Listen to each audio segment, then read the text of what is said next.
I did. Shut up. I just wanted to say hi to them. Shut up. Face the wall. Turn around. Turn around. Look at the movement, sir. Give me your hand. Give me your hand. Yeah. And you weren't really sparring. You were fighting. We were fighting all the time. And just guys getting dropped all the time. And that was just the kind of gym that I was in. But this wasn't a real fight. He was pulling punches. He wasn't giving it his full effort. Joe Rogan reacted to rumors surrounding the alleged arrest of Jake Paul over claims of scripted boxing fights.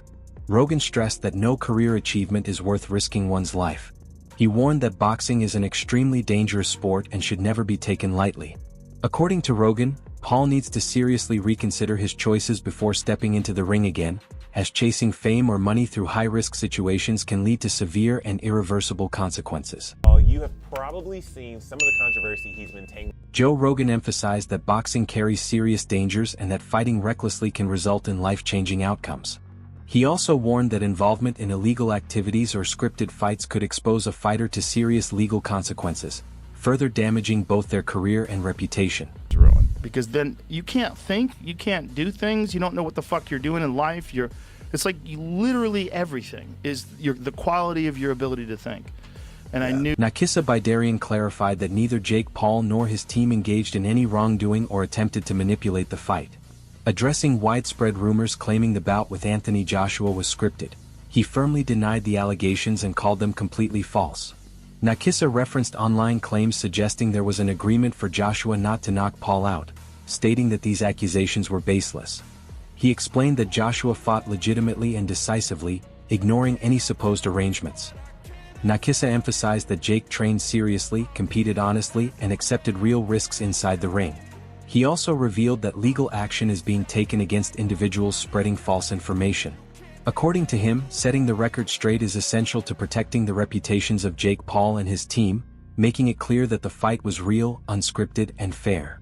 I've seen the script, rigged, this, that, and the other. Do you think now, at the very least, that talk goes away? Broke his jaw, went in there against Anthony Joshua. At the very least, do you think that you guys can move on from that? Like, that won't follow you? No, I don't. I actually, our lawyers are actively going after a number of people. One who claims to be a lawyer himself online.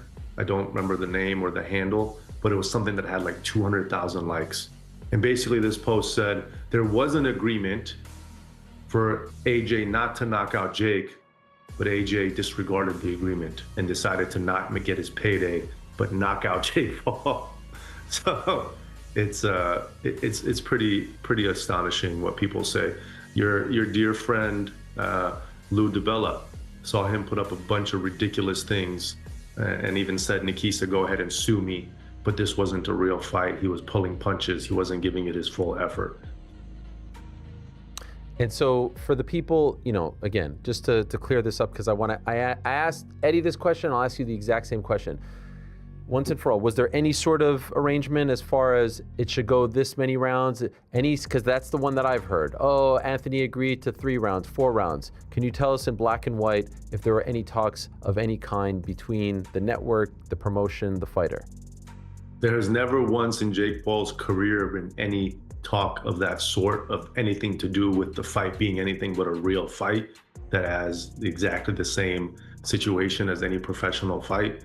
And that's exactly the same thing here for the Anthony Joshua fight. It's just beyond mind-blowing that people would think that.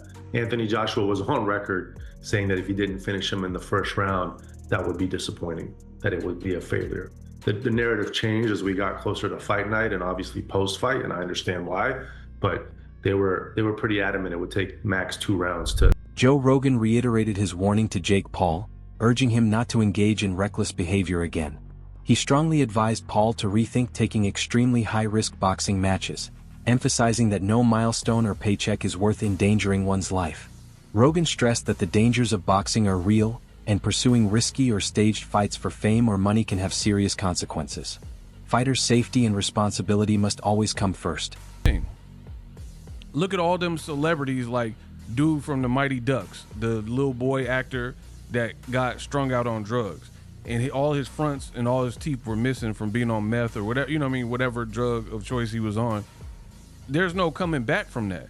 The people who dissipate their teeth through drug usage you don't get like a second set. So if I'm not mistaken, the dude from Mighty Ducks, somebody like he's been clean and they gave him a makeover and he has like pretty much fake teeth. So yeah, the teeth are gonna be cooked. Now, I agree with the other part that Rogan was saying, but let's keep going. I think he went into that fight knowing that was probably going to happen. Yeah. And ultimately, the big win for him would be that he was even willing to do it and that he could do well for a little bit. Yeah, and I've already expressed my thoughts on this. I'm not giving no props for a person who says I am a real deal boxer because I went and get smashed and got my jaw broken, but I lasted longer than Ngannou. But I was crazy enough to try. Because, to be honest, we're way past the honeymoon stage with a person like Jake Paul.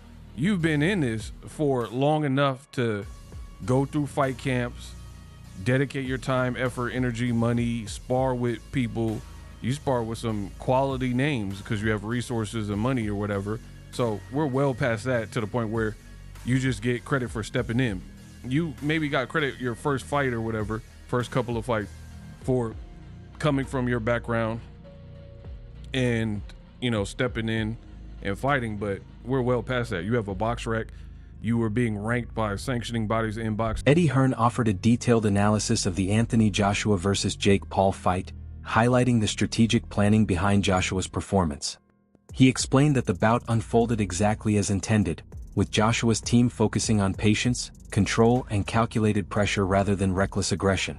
The strategy was to expose Paul's weaknesses, test his stamina, and gradually take command before delivering decisive shots. Hearn noted that this approach reflects true professional boxing, where discipline, timing, and strategy outweigh raw power. He stated that Joshua's victory demonstrated the art of boxing as an intelligent and controlled contest, where smart execution separates experienced champions from inexperienced fighters. He said before the fight, I'm going to break him down and then I'm going to knock him out. And that's exactly what he did.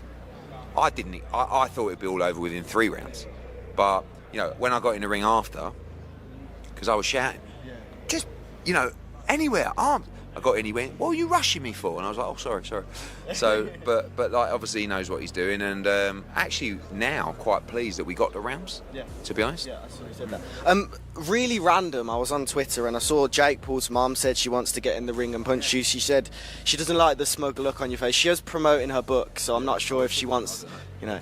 But did you see that? What did you think of that? No, I was very sad because I couldn't have been nicer and more respectful of Jake and what he's done.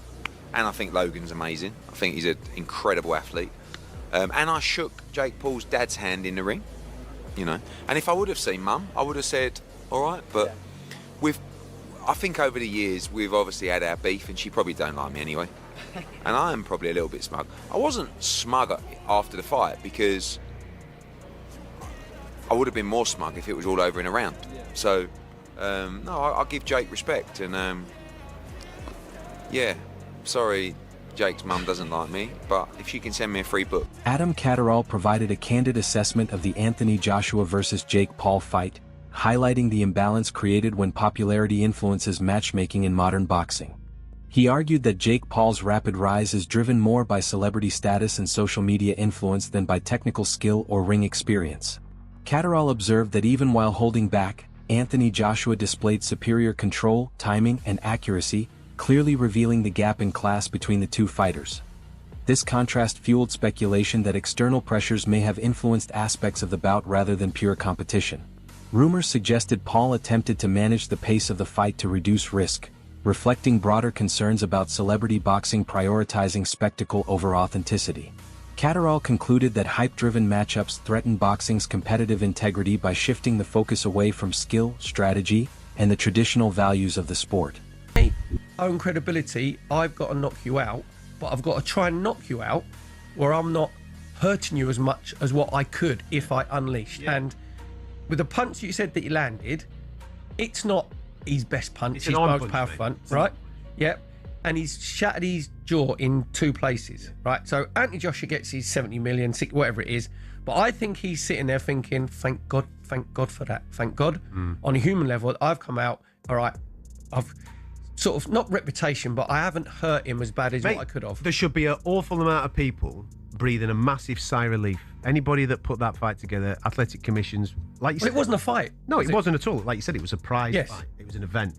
If Anthony damages him, he's got to live with that for the rest of his life. Absolutely. That's a lot of stress to deal with. You know what I mean? So I'm sure he's bleeding the side of relief. The team that have put him in there, that have negotiated that for him, but the authorities that put that on and commissioned it as a proper boxing match, I've no doubt. Does that go on his? Because yeah, it's a professional boxing. Do you know what? If I was Joshua, I would be saying I don't want that on my record. Well, but for the credibility of them putting the fight on, they would have said to him, "No, we've got to say this. It's been commissioned. It's going to be a proper fight." And I found it. I love my boxing, but I just find the whole thing really, really unedifying. You said about get followers. You mentioned Tommy Fury. Tommy Fury is nowhere near his level of getting like a British title fight or whatever. Nowhere near. So it's basically he's like beat Jake Paul.